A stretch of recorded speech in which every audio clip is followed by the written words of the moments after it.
말씀입니다. 네, 오늘 말씀의 제목은 다 내게로 오라입니다. 본문의 말씀 우리가 너무도 잘 알고 있고 또 많이 한국인들이 좋아하는 그러한 또 말씀 가운데 한 말씀이 오늘 본문의 말씀입니다. 본문의 말씀을 우리가 함께 살펴보기 전에 마태복음 11장의 전체의 흐름을 우리가 한번 보도록 하겠습니다. 마태복음 11장은 세례 요한이 주의 길을 예비하는 자로서 천국 복음을 선포하고 세례를 베푼 그런 말씀이 담겨 있습니다. 세례 요한은 그 누구보다도 예수님이 메시아 되심과 예수님의 사역이 매우 궁금했습니다. 그래서 세례 요한이 옥에 갇혀 있으면서도 제자들을 보내서 당신이 바로 그분이십니까? 이렇게 질문을 하지요. 그가 당신이 오니까. 세례 요한은 감옥이라는 현실 앞에서도 예수님을 의지하지만 그러나 주님께서는 그 요한의 모습을 책망하지 않으십니다. 그리고 병자를 치유하시는 회복의 사역, 그 사역 하나님의 나라로 내가 메시아다 이 사실을 증거하고 증명하시죠. 그런데 많은 사람들은 주님의 놀라운 기적을 보고도 마음 문을 열지 않습니다. 결국 예수님을 거부하고 거절한 세대가 됩니다. 예수님은 이처럼 마음이 닫혀 있는 세대를 안타까워하시면서 하나님의 나라에 대해서 복음을 선포하고 증거하십니다. 하나님의 나라는 지식이 많은 사람, 유대인과 같은 지식이 많은 사람들이 가는 곳이 아니다. 능력이 많은 사람이 가는 곳도 아니다. 대단한 사람이 가는 것이 아니라 겸손함으로 주님을 영접하는 이들에게 임하는 하나님의 은혜다라는 사실을 증거합니다. 그리고 이 모든 말씀 끝에서 예수님은 마음문을 닫았던 그 세대를 향해서 심판하지 아니하시고 지치고 무거운 짐을 진 사람들을 향해 다 내게로 오라 이렇게 초대하고 계십니다. 이런 마태복음 11장 전체의 흐름을 통해서 다 내게로 오라라는 주님의 말씀, 이 말씀에 어떠한 영적 비밀이 담겨 있는지 살펴보고자 합니다. 첫 번째로 다 내게로 오라는 말씀은 해결이 아닌 관계성의 부르심이다라는 것을 성경은 말씀합니다. 한번 저 따라서 선포 한번 해보겠습니다. 신앙은 해결이 아니라 관계성입니다. 한 번 더 해보겠습니다. 시작. 신앙은 해결이 아니라 관계성입니다. 그렇죠. 우리의 신앙은 문제 해결이 주된 목적이 아니에요. 주님과의 관계성임을 성경 66권 1189절을 통해서 계속 말씀하고 있는 거예요. 하나님과의 관계가 건강하게 세워질 때에 이 땅에서 하나님의 나라를 실현하며 날 수 있다. 그 하나님의 나라를 실현하는 데 있어서는 문제 해결이 아니라 기도 응답이 아니라 하나님과의 관계성이다라고 우리에게 증거합니다.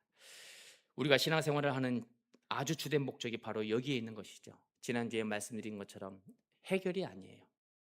주님은 에스파타타 해결자로 오시는 것이 아니라 예수, 퀴리오스, 구원자, 메시아로 이 땅에 오셨다라고 성경은 증거하고 있습니다. 우리가 예배하는 지금 이 시간도 마찬가지입니다. 예배하는 가장 궁극적인 목적이 우리가 문제 해결을 받고 기도 응답을 받기 위해서 예배하러 나온 것이 아니라 프로스케네오 하나님께 경배하는 예배하기 위해서 이 자리에 서 있는 것입니다. 그렇기 때문에 성경 곳곳에서는 우리의 신앙의 핵심을 문제 해결이 아니라 방향성이다. 하나님과의 건강한 관계다라고 증거하고 있는 것입니다. 우리가 살아가는 삶의 자리를 보면 사람들은 대부분 문제 해결에 집중하면서 살아갑니다. 미래에 대한 정답을 갈망하면서 살아갑니다. 그래서일까요? 사람들은 정을 초월하고 되면 많은 곳을 찾아다닌다고 하죠. 어디를 찾아갈까요? 부지런히 찾아가는 곳. 그들이 찾아가는 곳, 무속인들을 찾아갑니다. 점을 치고 사주팔자를 알아보기 위해서 정월 초하루가 되면 무속인들을 찾아가요. 모두가 인생 가운데 불어닥친 다양한 문제들, 산적해 있는 어려움들, 그것들을 해결하기 위해 해결함 받기를 위해 복채를 두둑이 들고 챙겨서 무속인들을 찾아갑니다. 자녀가 결혼하는데, 올해 결혼하는데 언제 결혼해야 될까요? 결혼 날짜 받으러 가요. 사업을 새로 시작해야 되는데 언제가 좋을까요? 동역자가 있는데 이 사람 사주팔자 한번 봐주세요. 나하고 잘 맞는지. 문제 해결을 위해서 여기저기 찾아다니죠. 그렇다 보니 신앙인조차도 용하다는 무당집 앞에서 신년에 만나게 돼요. 더러는 항존 직분자들도, 권사님들도, 장로님들도 만납니다. 무당집 앞에서 깜짝 놀래요. 용하다는 무당집을 다 수소문해서 알아봤을 거 아니에요. 그러니까는 사람들이 한 곳으로 집중이 돼요. 한 곳에 다 몰려요. 큰 교회들은 몇만 명 되지 않습니까? 누가 누군지 모릅니다. 가만히 보니 우리 교회 다니는 것 같아요. 아니 권사님, 어찌 여기서 민망하지요. 부끄럽지요. 너는 나 외에 다른 신을 섬기지 말라. 이렇게 말씀하신, 우상을 섬기지 말라고 하셨는데 우상을 찾아가서 그 대문 앞에서 만나니 얼마나 부끄러울까요? 이러한 현상은 안타깝게도 오늘 예배하는 교회 안에서도, 예배의 자리에서도 동일하게 나타나고 있어요. 예수 믿으면 복 받는데요. 예수 믿으면 사업이 잘 된대요. 예수 믿으면 불치병이 낫는데요. 다들 문제 해결에 관심이 많습니다. 그러나 성경은 언제나 저와 여러분을 향해서 주님과의 관계성에 집중하게 합니다. 오늘 본문의 말씀을 한번 보시기 바랍니다. 28절 말씀 함께 봉독합니다. 시작. 수고하고 무거운 짐진 자들아 다 내게로 오라. 내가 너희를 쉬게 하리라. 아멘. 모든 어려운 문제들 다 가지고 와. 내가 너희를 쉬게 하리라.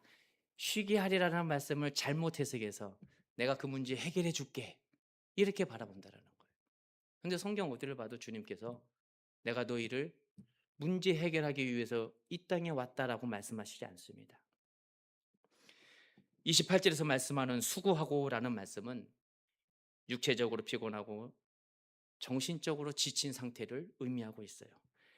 감정적으로 정서적으로 낙심한 상태를 의미하고 있습니다. 또한 이례적인 상태가 아니에요. 지금까지 살아오면서 계속 아프고 힘들고 낙심한 것들이 쌓이고 쌓여서 사람을 온전히 믿지 못하고 신뢰하지 못하고 사랑하지 못하고 그 사람 누구야? 의심 먼저 하는 그러한 절망 가운데 놓여 있는 모든 시간들을 말씀하고 있는 거예요.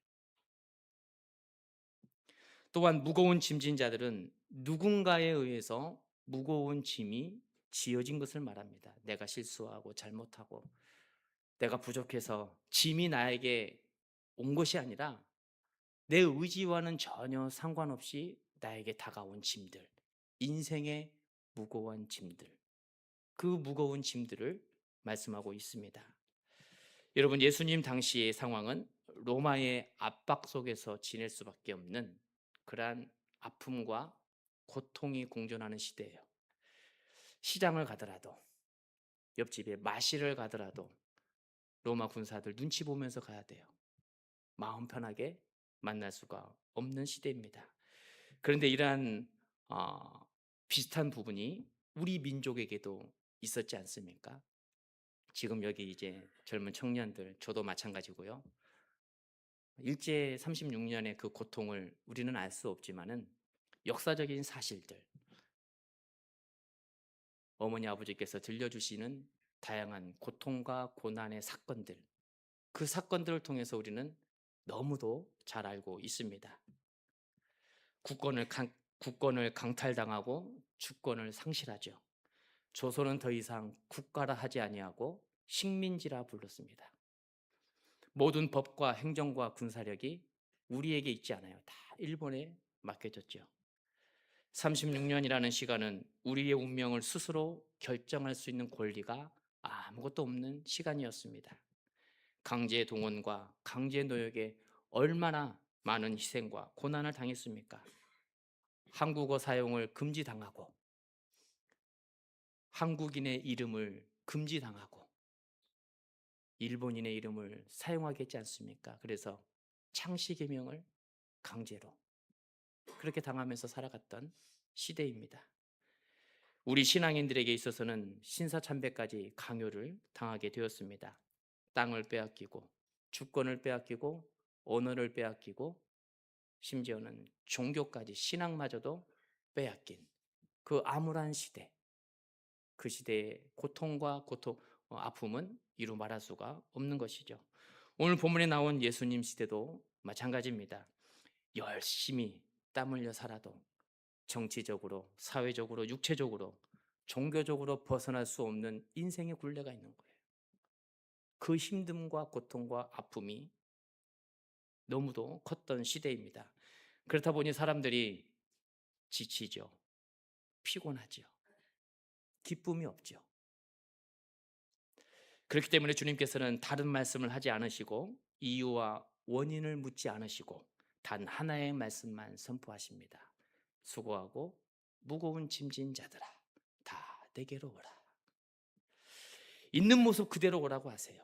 상처가 있으면 상처난 그대로, 근심이 있으면 근심 있는 그대로, 말 못할 고민과 아픔과 상처, 풀리지 않는 오해들, 관계 속에서 생겨나는 거리감들, 그것 있는 그대로 올 것을 주님께서 말씀하십니다. 가족인데 관계가 왜 이리 힘들지? 교회인데 왜 이해할 수가 없지? 예배하는 공동체인데 왜 상처가 이렇게 깊지?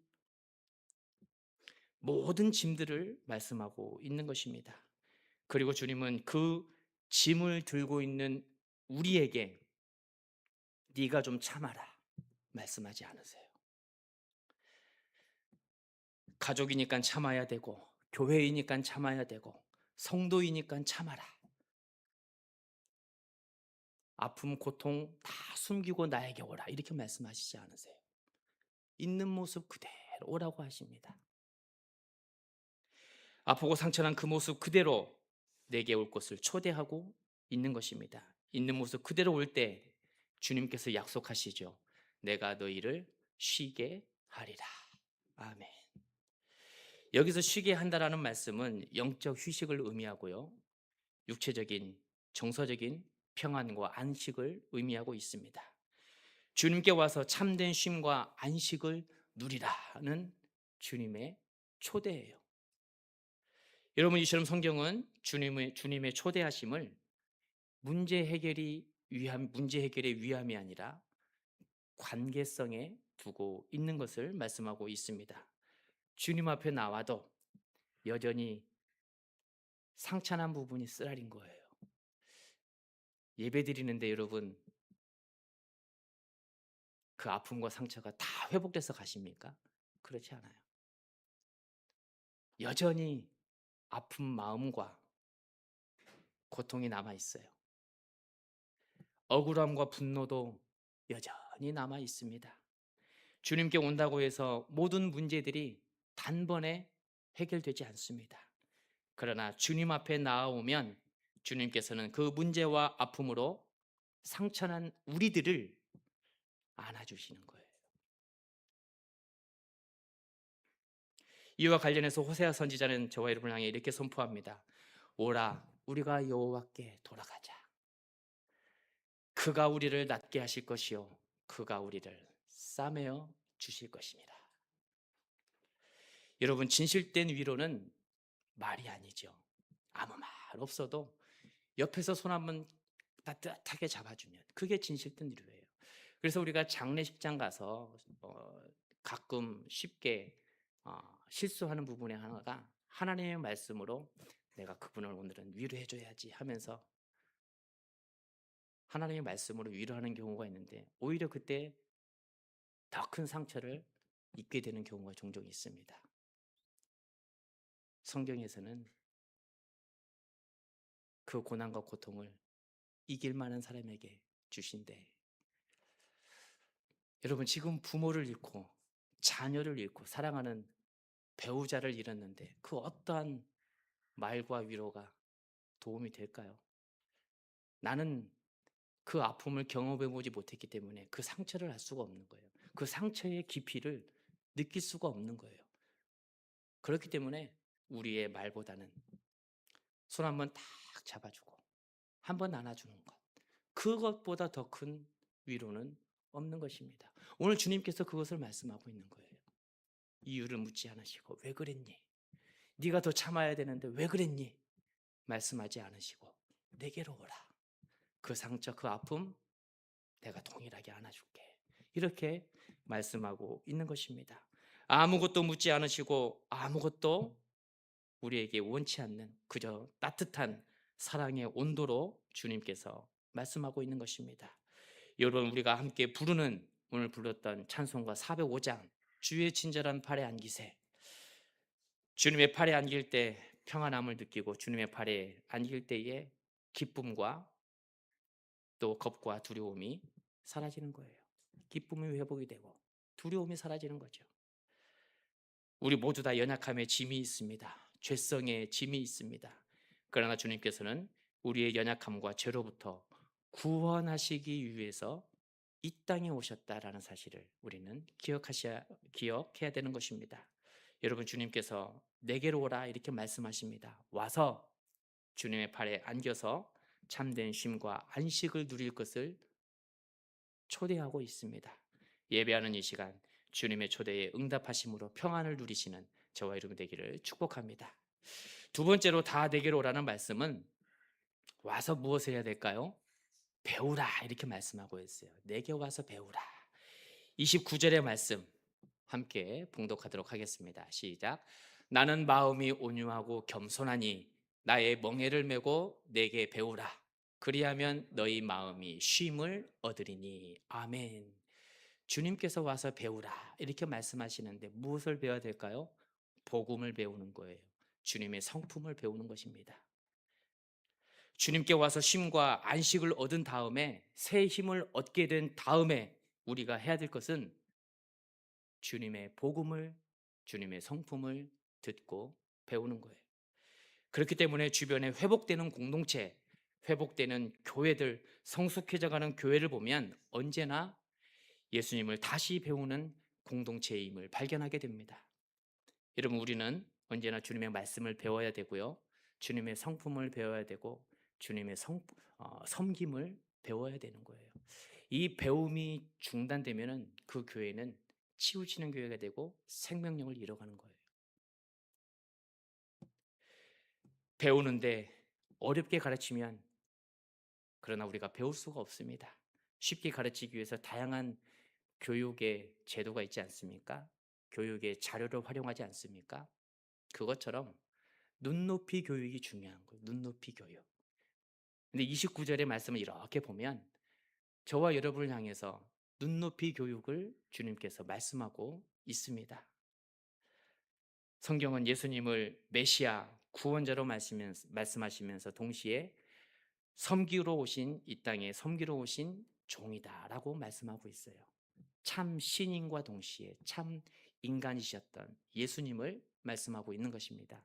그래서 예수님께서 공생의 3년 동안 이렇게 다니시면서 티칭, 프리칭, 힐링 가르치시고 복음을 전하시고 치유하는 사건들, 그 현장에 보면 주님께서 먼저 보여주시잖아요. 가르쳐 주시잖아요. 그 눈높이 교육을 29절을 통해서 저와 여러분을 말씀하고 있는데, 그 교육의 핵심이 온유함과 겸손이다 이렇게 말씀하고 있습니다. 하늘의 모든 영광을 버리고 낮고 낮은 이 땅에 육신의 몸을 입고 오신 주님의 성품을 배울 것을 말씀하는 것이죠. 그렇습니다. 여러분, 우리가 신앙생활 할 때에 영적 눈높이 교육이 굉장히 중요해요. 주님처럼 때로는 낮아져야 가르칠 수 있는, 배울 수 있는 그 시간이 되는 거예요. 어떤 상황에서도 감정에 흔들리지 않는 온유함을 담아내야 배울 수가 있는 거예요. 어린아이와 같은 신앙을 가진 성도님들이 있다면, 초신자와 같은 성도님이 있다면 그분의 눈높이에 맞춰서 우리는 가르치고 섬기고 배울 수 있도록 길을 열어줘야 하는 것입니다. 온유함으로 가르치고 겸손함으로 섬기는 것이죠. 그렇게 주님 앞에 나와서 배우는 것입니다. 그런데 배우기에 앞서서 주님께서 한 가지 저와 여러분들을 향해 명령하신 미션이 있어요. 그 미션이 바로 29절 중반절에 나의 멍에를 메고 내게 배우라 이렇게 말씀합니다. 멍에를 메고 내게 배우라. 멍에는 여러분 소와 나귀가 수레를 끌기 위해서 매는 그러한 나무 들보 아닙니까? 보시면은 이제 소 사진 다시 한번 보여주시죠. 성경에서는 한 결이라 이렇게 말씀하고 있잖아요. 그게 이제 한 쌍인데 이렇게 소 한 쌍이 수레를 끌기 위해서 멍에를 맵니다. 저 멍에에다가 수레를 이렇게 걸지요. 이 멍에에 두 가지 의미가 있는데 1차적인 의미는 공동체성입니다. 소나 나귀 한 마리가 짐을 나르는 것보다 두 마리가 힘을 합해서 짐을 나르면 그 무게가 고통이 반으로 줄어드는 거예요. 주님께서 우리 인생의 짐, 상처와 아픔의 짐을 함께 져주시겠다라는 의미입니다. 그렇기 때문에 주님의 멍에는 고통의 멍에가 아니라 사랑의 멍에가 되는 거예요. 함께 아파하고 함께 힘을 얻는 공동체성을 의미하는 것이죠. 그래서 우리는 신앙생활 할 때에도 혼자 신앙생활 하는 그 성도님들을 우리 공동체로 불러드려야 돼요. 혼자 신앙생활하면 너무도 위험합니다. 동물의 세계에서도 맹수가 사냥감을 이렇게 사냥할 때에도 혼자 떨어져 있는 동물들을 이렇게 사냥하지 않습니까? 혼자 신앙생활하면 위험한 거예요. 우는 사자들처럼 사람들이 이렇게 다니기 때문에 잡혀가는 거예요. 그렇기 때문에 신앙 공동체로 불러드려야 돼요. 그래서 함께 봉사하고 섬기고 예배 준비하는 것도 함께 준비해야 되는 거예요. 혼자서 다 할 수 있죠. 혼자서 왜 못합니까? 아직 건강한데. 그러나 성경에서 말씀하는 교회의 참된 의미는 혼자서 하는 것을 말씀하시지 않아요. 공동체성이에요. 에클레시아. 예수 그리스도를 구주로 고백하고 영접하는 그 사람들이 모이는 공동체. 그게 바로 교회다. 이렇게 말씀하고 있는 것입니다. 멍에의 또 다른 두 번째 의미는 억압과 속박에서의 자유를 의미합니다. 율법이라는 멍에에서부터 벗어나 자유함을 얻는 것, 그것을 말씀하고 있어요. 우리가 30절의 말씀을 다 같이 봉독하도록 하겠습니다. 시작. 이는 내 멍에는 쉽고 내 짐은 가벼움이라 하시니라. 아멘. 주님께 와서 주님의 멍에를 메고 주님께 배우면 왜 쉼과 안식을 얻을 수 있는지 그 이유에 대해서 말씀하고 있어요. 주님의 멍에는 쉽고 그 멍에는 가볍기 때문이다. 이렇게 말씀합니다. 율법을 목숨보다 여겼던 중요한 공동체가 있다면 유대인들이죠. 좀 더 정확한 표현은 유대주의자들입니다. 유대주의자들에게 있어서 구원의 필수 요건은 율법의 행위예요.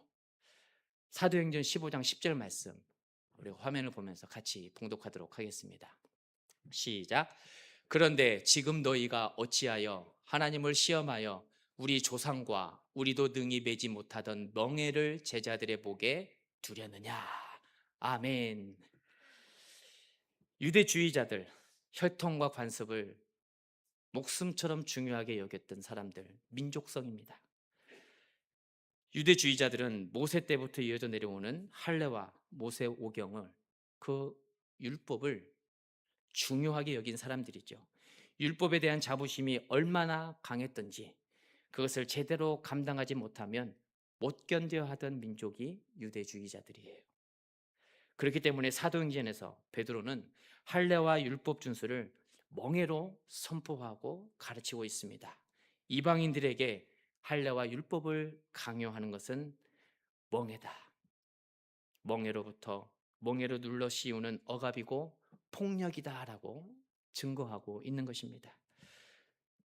또한 유대주의자들은 구원의 방도로 그들이 정해놓은 율법이 있어요. 율례가 있는데 613가지 굉장히 많죠. 613가지나 되는 율법이 있습니다.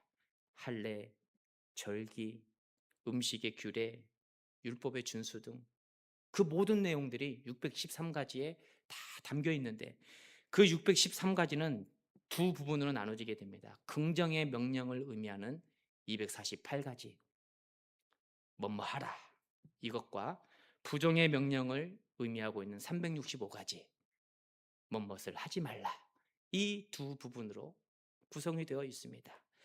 248개는 사람의 인체의 뼈의 개수를 의미하죠. 그런데 인체의 정확한 뼈의 개수는 보면은 206개, 207개 뭐 이렇게 되어 있거든요. 유대인들이 지금 이렇게 248개를 사람의 뼈의 수로 생각해서 율법을 지키라고 강요하는 것은 인체를 현대 의학이 아니라 신앙적 상징적 틀로 이해하고 있는 거예요. 인체의 기관의 수로 설명하면서 248가지 그것을 설명하고 있는 것입니다. 손, 발, 다리, 귀, 눈, 우리의 혈관, 모든 것을 다 총칭하는 그러한 상징적 표현인 것입니다. 온몸으로 순종하라는 것이죠. 그리고 365가지 부정에 해당하는 뭐뭐 하지 말라라는 그 율법은 매일매일 1년 12달 365일 하나님의 말씀을 기억하면서 하지 말 것들을 우리가 잘 마음속에 담고 순종해라 라는 그러한 의미인 것이죠. 죄를 멀리하라는 명령인 것입니다. 이처럼 유대주의자들은 613가지를 지키면 구원을 받는다고 가르쳤어요. 그러나 성경은 그렇게 말씀하시지 않습니다. 613가지를 온전히 실천할 수 없기에 예수님께서 이 땅에 오셨다라고 말씀하고 있는 거예요. 산상수훈을 통해 주님께서 말씀하십니다. 내가 이 땅에 온 것은 율법을 폐하러 온 것이 아니라 율법을 온전하게 하기 위해 오셨다, 이렇게 말씀하고 있어요. 사도 바울은 구원을 설명할 때 율법을 지킴으로 구원을 얻는 것이 아니라 믿음으로 말미암는 하나님의 선물이다라고 증거합니다. 너희는 그 은혜에 의하여 믿음으로 말미암아 구원을 받았으니 이것이 너희에게서 난 것이 아니로 하나님의 선물이다, 이렇게 말씀하고 있습니다. 아주 명확하죠. 하나님의 은혜를 통해 믿음으로 구원을 받은 것이지 우리의 의와 우리의 선함과 노력이 아니라고 말씀하고 있는 것입니다. 복음의 진리는 여러분 율법의 멍해가 아니에요. 율법주의자들이 외치는 관습도 아닙니다. 오직 예수를 믿는 믿음인 것입니다. 여러분, 주님께서는 율법을 폐하러 오신 것이 아니라 온전하게 완전하기 위해서 이 땅에 오셨다라고 성경은 증거합니다. 그렇기 때문에 우리가 주님께 가면 참 자유함이 있는 거예요. 참 쉼과 안식을 누릴 수가 있는 것입니다. 여러분, 예수님의 멍에는 우리를 억누르는 강압적인 고통의 멍에가 아닙니다. 우리의 삶에 맞추어진 사랑의 멍에예요. 멍에는 없어지는 게 자유함이 아니죠. 누가 멍에를 메고 있느냐, 누구와 함께 멍에를 메고 있느냐, 여기에 자유함이 있다라고 성경은 말씀합니다. 여러분, 교회는 완벽한 사람들이 모이는 공동체가 아니에요.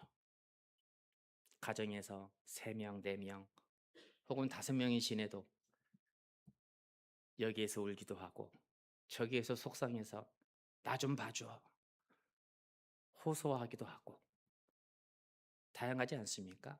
그런데 교회는 수십 명, 수백 명, 수천 명이 모여요. 다 다르죠. 완벽할 수가 없습니다. 또 교회는 짐 없는 사람들의 공동체도 아닙니다. 교회에 오는 저와 여러분 한 분 한 분 모습을 보시기 바랍니다. 우리 장로님이 교회에 예배하러 오셨을 때 장로님이 오신 것이 아니라 장로님 몸만 오신 게 아니라 장로님의 일주일간의 삶이 담겨서 온 거예요. 아픔이 있으면 그 아픔을 담아서 오는 거고, 기쁨이 있으면 그 기쁨을 담아서 함께 문제와 고통과 아픔까지도 오는 것이 바로 교회인 것입니다. 다양한 모습들이 우리 교회에 다 함께 오는 거예요. 그렇기 때문에 주님께서는 숨김없이 오라, 감추지 말고 오라, 있는 모습 그대로 다 내게 오라 초대하고 있습니다. 오면은 주님께서 그 멍에를 함께 지신다라고 말씀하고 있어요. 그 사랑의 멍에로. 인생의 문제 해결보다 더 중요한 것 누구와 함께 있느냐 이것 아니겠습니까? 하루하루 지나는데 이 문제가 해결되면 또 다른 문제가 내일 우리를 기다리고 있잖아요. 문제 해결만 하다 보고 문제 해결에만 집중하다 보면 주님께서 주시는 참 기쁨과 행복을 누릴 수가 없어요. 오늘도 이 문제 해결하고 내일도 저 문제 해결하고 어떻게 해야 되나 고민하고 고생하고 아파하고 참 자유가 없는 것입니다. 그러나 있는 모습 그대로 아픈 짐, 무거운 짐, 상처난 짐이 있으면 그 짐을 주님께서 함께 사랑의 멍에로 져주신다라고 말씀하고 있습니다. 여러분 오늘 주님께서 다 내게로 오라 명령하고 초대하고 있습니다. 이 초대에 기쁨으로 응답하셔서 참된 쉼과 안식을 누리는 한 주가 되기를 축복합니다. 제 기도하겠습니다.